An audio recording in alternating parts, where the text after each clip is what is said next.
Révérend Samuel Kamwanga, vous êtes le pasteur de Centre d'adoration Vie Abondante à Boston, aux États-Unis. Oui. Vous venez de réveiller tous les chrétiens avec un livre intitulé « La révolution des amoureux de Dieu ». Pourquoi la révolution des amoureux de Dieu? Parce qu'une révolution affecte ta mentalité, affecte comment tu marches, affecte en fait comment ton comportement. Cette révolution est une révolution des amoureux. Ça veut dire que Dieu a révolutionné cette terre, le monde avec son amour. La Bible dit que Dieu a tant aimé le monde qu'il a donné son Fils. Donc il a aimé et il a révolutionné le monde avec son amour. Son amour a guéri, a transformé, a restauré les vies. Son amour a transformé les vies, a guéri les aveugles, guéri les paralytiques, les lépreux, les prostituées ont été restaurés, les riches, les pauvres, tout le monde allait chez lui parce que cet amour révolutionnait et transformait les vies des gens. En fait, le monde a besoin de cette révolution qui transforme les vies des gens. Alors, pourquoi vous sortez cette révélation maintenant? Parce qu'il y a un temps où moi je pensais que j'aimais le Seigneur. En fait, je me suis rendu compte que tout chrétien doit comprendre, non seulement recevoir l'amour de Dieu, mais comprendre l'amour de Dieu. Parce que c'est l'amour de Dieu qui révolutionne. Mais quand tu reçois l'amour de Dieu, tu dois aussi répondre à son amour. Et je pense que nous avons beaucoup pensé aux choses que nous devons recevoir de Dieu, mais nous n'avons pas pensé à aimer Dieu. Comme la Bible nous dit que le premier commandement, c'est que tu aimeras l'Éternel ton Dieu de tout ton cœur, de toute ta force, de toutes tes pensées. Dieu attend à ce qu'on puisse l'aimer. Et je pense que l'Église maintenant doit être réveillée à comprendre que Dieu attend que nous puissions l'aimer. Comme ça, notre relation n'est pas basée sur les choses qu'on reçoit, mais la relation est basée sur notre amour pour Dieu. Alors, c'est une sonnette d'alarme que vous sonnez? Nous voulons que tous les chrétiens soient révolutionnés d'amour et passionnés à poursuivre Dieu parce que c'est le premier commandement et c'est ce que Dieu attend de nous. Il dit que c'est le premier commandement. Non seulement que c'est le premier commandement, mais c'est le plus grand commandement. Comme pour dire que c'est la chose la plus grande qu'on peut faire pour Dieu, c'est de l'aimer.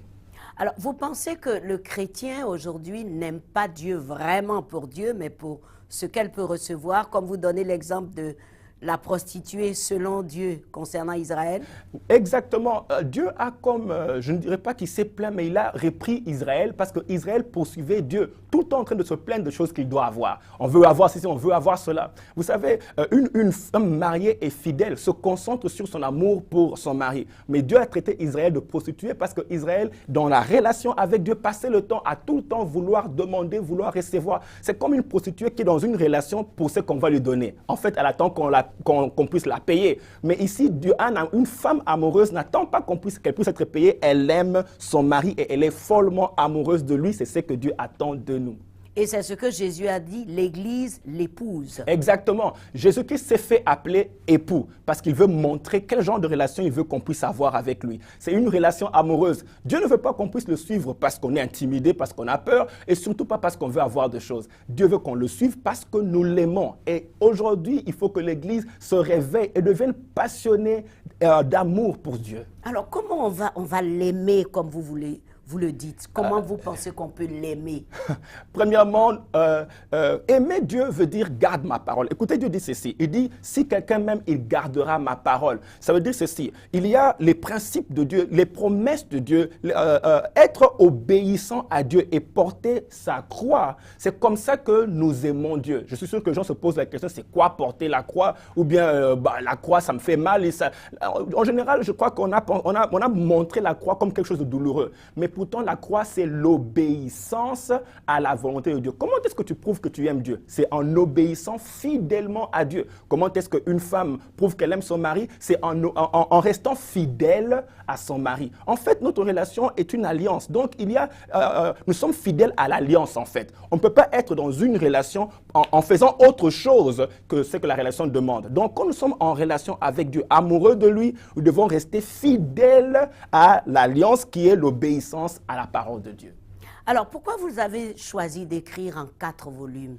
J'ai choisi d'écrire en 4 volumes pour montrer aux chrétiens que le jour où tu es né de nouveau, tu es converti, il y a un processus qui doit t'amener vers Dieu. Dieu veut être intime avec nous. Et ce qui nous amène à être intime avec Dieu, c'est notre passion, notre amour pour lui. C'est l'amour qui nous rapproche de Dieu. Donc l'amour te rend passionné à poursuivre Dieu. Le chrétien doit comprendre que nous devons être passionnés à poursuivre Dieu. Écoute, Massi, le lieu d'intimité avec Dieu, c'est ce qui nous révolutionne. Nous sommes guéris, nous sommes profondément guéris quand nous rencontrons Dieu. Ésaïe voit Dieu, Dieu reconnaît que Ésaïe avait l'iniquité. En fait, Ésaïe pouvait être, la Bible dit, Ésaïe dit, ah, j'ai vu Dieu, moi, un homme aux lèvres impures.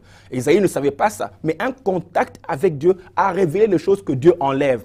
L'intimité avec Dieu nous restaure d'une manière très profonde et tous les chrétiens doivent comprendre que c'est en fait là où nous devons être, dans un lieu d'intimité où nous sommes restaurés, transformés, renouvelés. Alors, au tome 2, bon, le tome 2 parle de...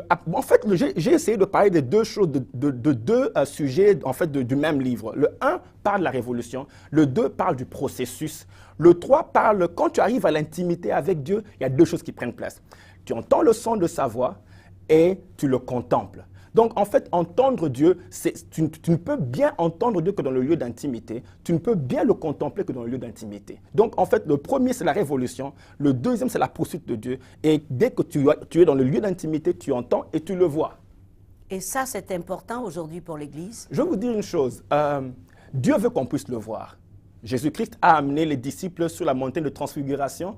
Sans même que les disciples lui demandent, il a enlevé l'humanité pour qu'ils voient sa grandeur. Dieu veut qu'on sache à qui on a affaire. Il veut qu'on puisse le contempler, contempler sa beauté. Quand tu contemples la beauté de Dieu, tu es transformé en la même image. La Bible dit que nous, dont le visage est découvert, nous contemplons comme dans un miroir la gloire de Dieu. Tout ce que tu vois, tu seras transformé à l'image de ce que tu vois. Et Dieu veut que le chrétien puisse le ressembler et être glorieux comme lui. Mon Dieu, vous parlez avec tellement de passion de cette révolution des amoureux de Dieu. Parce que je veux qu'il soit révolutionné, que nous soyons tous révolutionnés. C'est Oui. une grande révélation. Maintenant, quel message vous voulez donner à tous ceux qui vous écoutent? Quel est votre dernier mot? Mon dernier mot est celui-ci. Tous les chrétiens doivent comprendre que Dieu cherche l'amour. Jésus-Christ a fait une chose, a posé une question qu'il n'avait jamais posée avant aux disciples. Il a posé la question aux disciples, qui est-ce que vous dites que je suis? Mais après sa mort, suivez-moi très bien, après qu'il ait guéri les malades, ressuscité les morts, les aveugles, tout ça, après qu'il soit lui-même mort et ressuscité, il revient avec une question qu'il n'avait jamais posée avant. Et principalement, il la pose à Pierre. Pierre, m'aimes-tu? Je suis convaincu que Christ est en train de poser cette même question à plusieurs d'entre nous. Est-ce que tu m'aimes? C'est une question importante pour lui parce que tout ce qu'il a fait jusqu'à la croix était de recevoir l'amour. En fait, il a investi l'amour, il attend de nous l'amour. Il n'attend pas des gens qui vont venir juste se plaindre. Dieu veut des gens qui peuvent l'aimer aussi. Parce qu'il dit, Pierre, m'aimes-tu? Et je voudrais que tous les chrétiens ici soient réveillés à comprendre que la chose la plus grande qu'on peut faire pour Dieu, c'est de l'aimer. Parce qu'il dit, le premier commandement, c'est non seulement tu aimeras l'Éternel, ce n'est pas seulement le premier, mais le plus grand. Quand Dieu dit que c'est le plus grand, c'est la chose la plus grande que tu peux faire pour moi. J'attends ce fruit d'amour. Quand il a visité le figuier, la Bible dit que quand il a visité le figuier, il est allé chercher le fruit sur le figuier. Le figuier avait beaucoup de mouvements, comme on fait beaucoup de mouvements à l'église, mais le figuier n'avait pas de fruit. Donc l'amour est un fruit que nous devons produire, que Dieu peut venir cueillir de nos vies. Moi, je poserai à tous les chrétiens, est-ce que tu aimes Dieu? Merci, pasteur Samuel Kamwanga. Nous devons l'aimer. Merci pour cette révolution. Que Dieu vous bénisse. Merci beaucoup, merci, et merci de m'avoir encore invité.